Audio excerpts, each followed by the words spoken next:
वक्रतुंड महाकाय कोटि सूर्य समप्रभा निर्विघ्नं कुरु मे देव सर्वकार्येषु सर्वदा। ओम सच्चिदानंद रूपाय विश्वोत्पत्त्यादिहेतवे तापत्रय विनाशाय श्री कृष्णाय वयं नमः। ओम गुरुर्ब्रह्मा गुरुर्विष्णु गुरुर्देवो महेश्वरः गुरुर्साक्षात् परं ब्रह्मा तस्मै श्री गुरुवे नमः।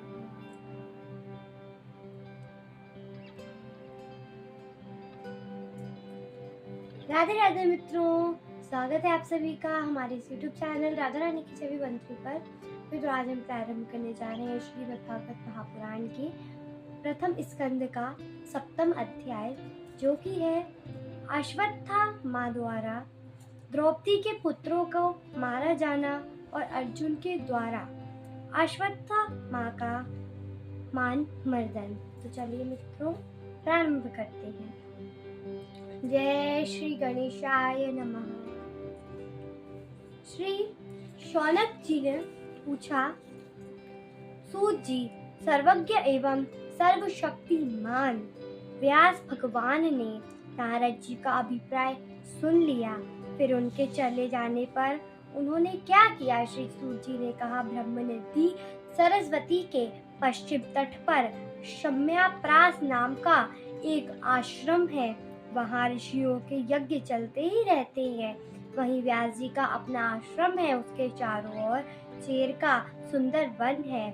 उस आश्रम में बैठकर उन्होंने आचमन किया और स्वयं अपने मन को समाहित किया। उन्होंने भक्ति योग के द्वारा अपने मन की पूर्णतया एकाग्र और निर्मल करके आदि पुरुष परमात्मा और उनके आश्रय से रहने वाली माया को देखा। इसी माया से मोहित होकर यह जीव तीनों गुणों से अतीत होने पर भी अपने को त्रिगुणात्मक मान लेता है और इस मान्यता के कारण होने वाले अनर्थों को भोगता है। इन अनर्थों को शांति का साक्षात साधन है। अनर्थों की शांति का यह साक्षात साधन है केवल भगवान का भक्ति योग। परंतु संसार के लोग इस बात को नहीं जानते।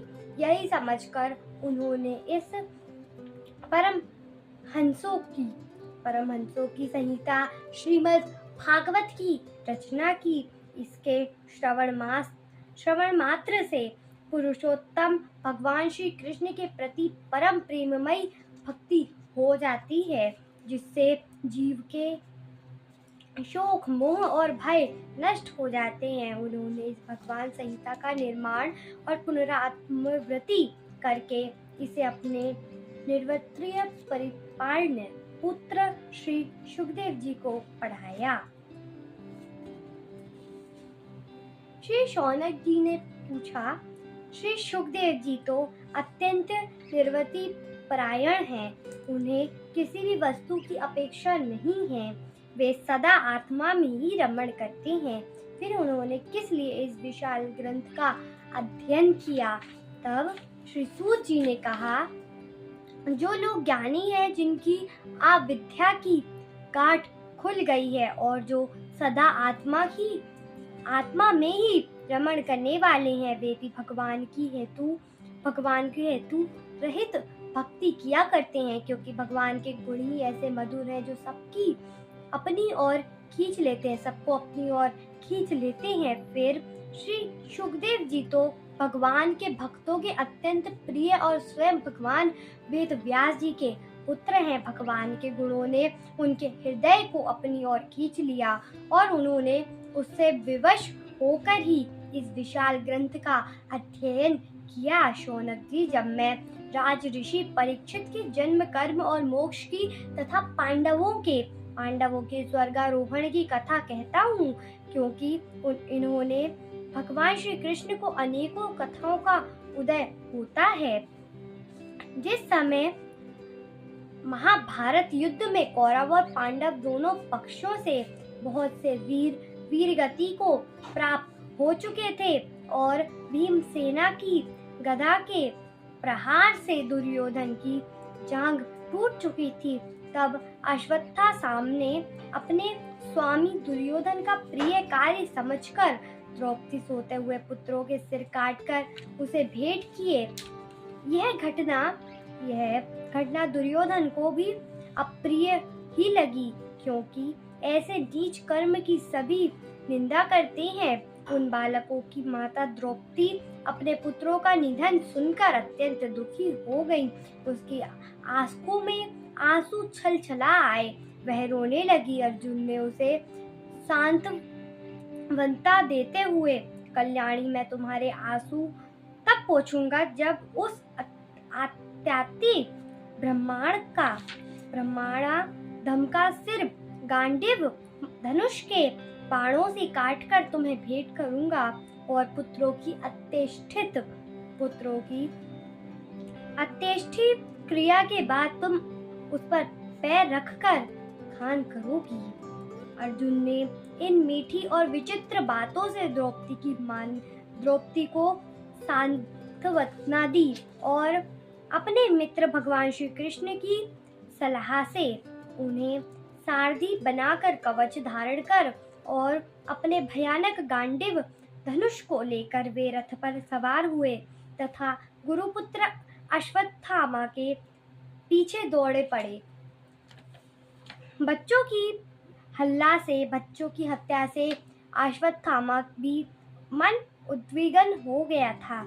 जब उसने दूर से ही देखा कि अर्जुन मेरी ओर झपटे हुए आ रहे हैं, तब वह अपने प्राणों की रक्षा के लिए पृथ्वी पर जहां तक भाग सकता था रुद्र से भयभीत सूर्य की भांति भागता रहा। जब उसने देखा कि मेरे रथ के घोड़े थक गए हैं और मैं बिल्कुल अकेला हूँ, तब उसने अपने को बचाने का एकमात्र साधन ब्रह्मास्त्र ही समझा।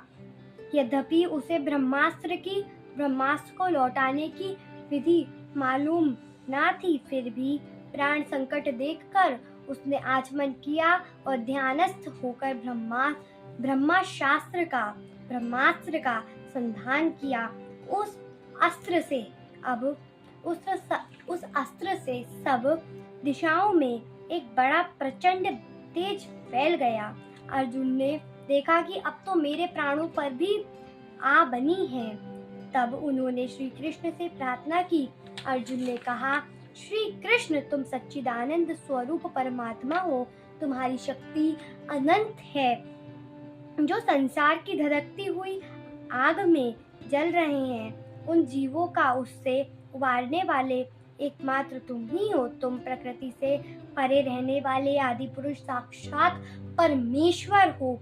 अपनी चित शक्ति स्वरूप शक्ति से बहिरंग एवं त्रिगुणमय माया को दूर भगाकर अपने अद्वितीय स्वरूप में स्थित हो। वहीं तुम अपने प्रभाव से